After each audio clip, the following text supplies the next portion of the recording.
Severe thunderstorm warning for St. Joseph County, Indiana, northeastern Stark County in northwestern Indiana, northwestern Marshall County, Indiana, LaPorte County in northwestern Indiana, western Cass County in southwestern Michigan, Berrien County in southwestern Michigan, until 9:30 in southwestern Michigan, until 9:30 p.m.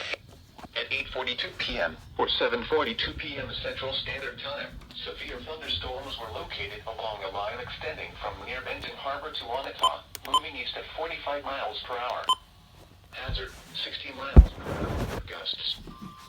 Source, radar indicated. Impact, expected damage to roofs. Mishawaka, Michigan City, LaPorte, Benton Harbor, Plymouth, St. Joseph,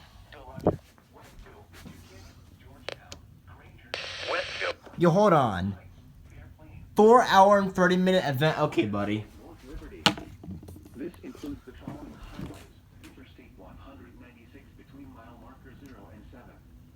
Interstate 80 in Indiana between mile markers.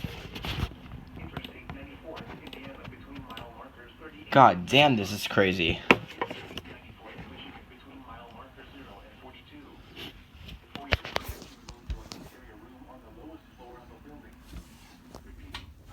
Thunderstorm warning has been issued until It's about to pass me in about in the next 10 to 20 minutes, but wow. the following counties in Indiana: LaPorte, Marshall, St. Joseph and Stark, and the following counties in Michigan: Berrien and Cass.